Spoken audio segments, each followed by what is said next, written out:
Et bonjour à tous pour ce RPGED All Stars. Et aujourd'hui, je suis accompagné par la pilule rouge et on va parler tactique. Et bonjour tout le monde, moi c'est Christophe, alias Pilulo JDR, et merci beaucoup de m'avoir invité sur ta chaîne pour ce RPG Day et pour parler de tactique. Ah, c'est intéressant ça. C'est vrai que la tactique, c'est quelque chose qu'on associe assez facilement au jeu de rôle, hein. On voit des groupes qui vont discuter pendant des heures et des heures pour un plan qui va finalement lamentablement échouer. Donc c'est vrai que pour toi, quel est un peu ce lien que tu as entre la tactique et le jeu de rôle?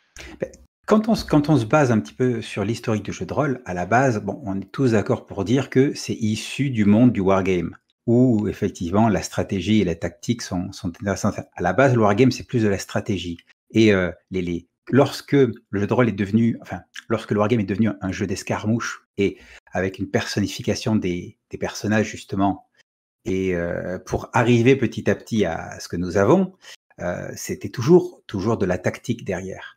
Et nos premiers donjons, entre guillemets, nos premières aventures, étaient souvent basées sur le fait qu'il fallait faire preuve de beaucoup de tactique pour arriver à s'en sortir. Comme on peut le voir dans les OSR de nos jours qui essaient de reproduire justement les anciennes façons de jouer. Donc effectivement, la tactique est liée à l'esprit du jeu de rôle. C'est vrai que même encore maintenant, on a beaucoup de jeux qui utilisent des battle maps avec des spécificités, des talents qui vont qui vont parler en nombre de cases, en mètres, des choses comme ça. Donc c'est vrai que même si le jeu de rôle a pas mal évolué de ce côté-là, que maintenant on a souvent des approches qui sont plus narrativistes, cet aspect tactique, je pense que c'est déjà quelque chose qui plaît encore au moins à un certain nombre de joueurs et qui est encore très très présent dans l'image qu'on se fait du jeu de rôle. Mm, tout à fait. Et on peut voir quand même ça même plus loin quand on dit tactique. À partir du moment où tu es dans une situation où tu sais que tu vas avoir entre guillemets un scénar à résoudre, tu sais, genre une enquête ou quoi que ce soit, ou un défi quelconque, même s'il n'y a pas forcément de combat, tu as ces obstacles, tu as cette adversité, et comment arriver à justement à surmonter l'adversité, tu vas devoir faire preuve de tactique. C'est vrai que moi en tout cas, quand j'ai vu Tactique la première fois, j'ai pensé beaucoup à l'aspect combatif, mais c'est vrai que c'est pas toujours le cas parce que la tactique, ça va être également la ruse, ça va être le détournement, ça va être trouver des façons d'obtenir ce que l'on veut, ce dont on a besoin, en utilisant différentes approches, différentes tactiques justement.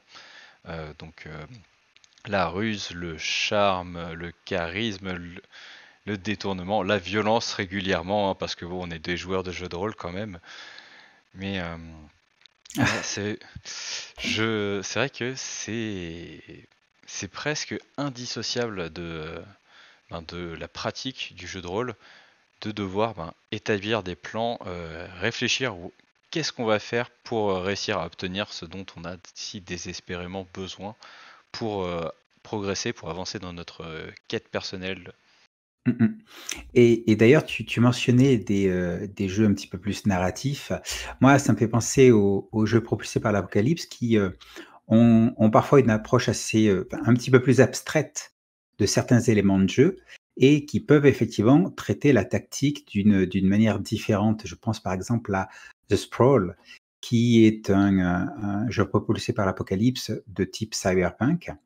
Bon, alors, quand on pense à du cyberpunk, il y a donc Cyberpunk 2020 et récemment Red, et aussi Shadowrun. Donc, ce genre de jeu-là, effectivement, c'était souvent, on a une mission et on va passer beaucoup de temps à préparer le plan pour que finalement il foire au premier jet de dés. Là, dans The Sprawl, on est dans cette même logique, on va préparer le plan, etc. Mais les règles accompagnent en fait la tactique des joueurs, c'est-à-dire tu la prépares un minimum, et pendant en fait le déroulement, tu as le droit de presque de dire mais en fait j'y avais pensé, et en fait je l'avais prévu. Voilà.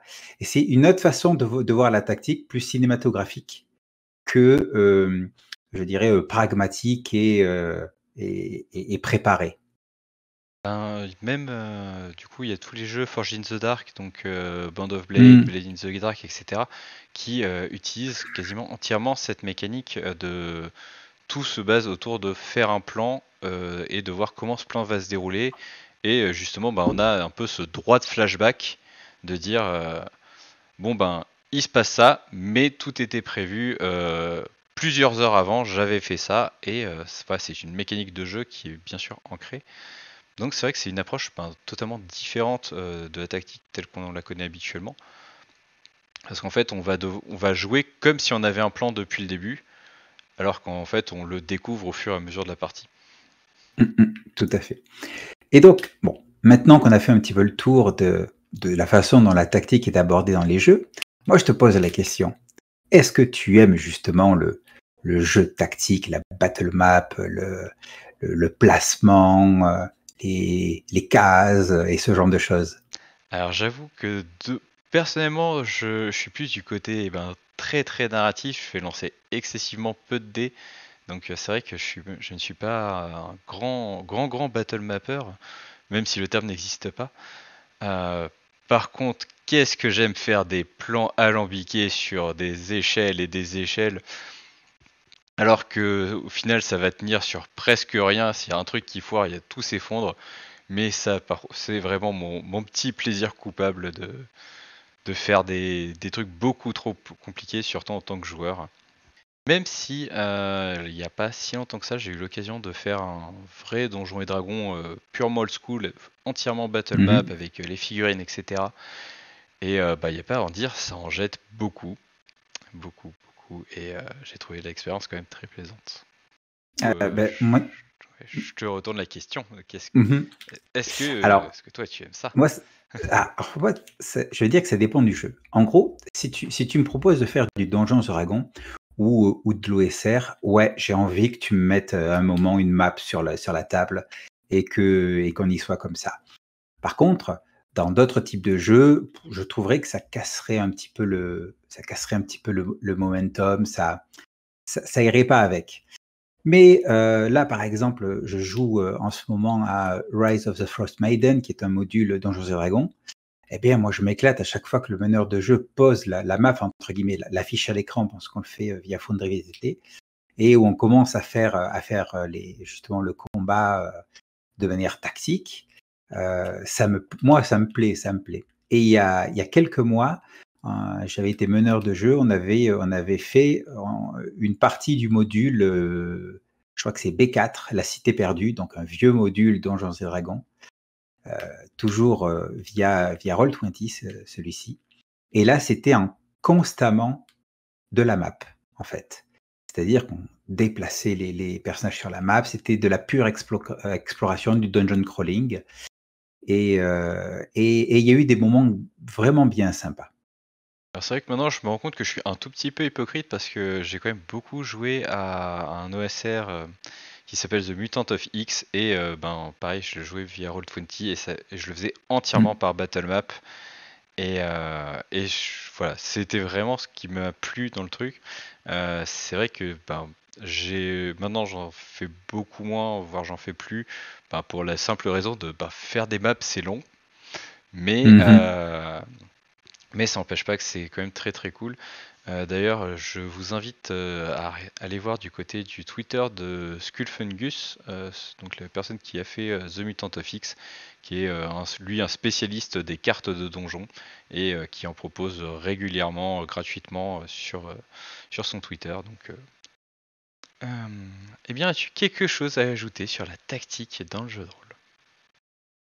Euh, Est-ce que j'aurais quelque chose à ajouter de la tactique en jeu de rôle? Euh, En fait, pas vraiment. J'aurais tendance à dire que euh, effectivement, c'est fortement lié à la vision du combat, de manière générale. Quand on dit un jeu de rôle tactique, on pense tout de suite à un jeu de rôle combat.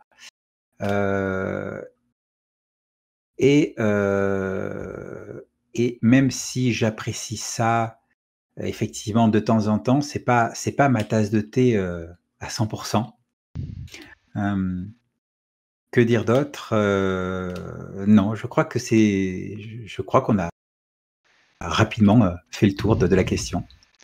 Eh bien, écoute, c'est très bien. Je te remercie encore d'avoir pris ce petit moment avec moi. Ben, je Merci à t'en tous prie. ceux qui nous ont suivis et je vous dis à demain. À demain. Enfin, non, moi, non, enfin, sur ma chaîne. À demain. Allez-y, lien en bas.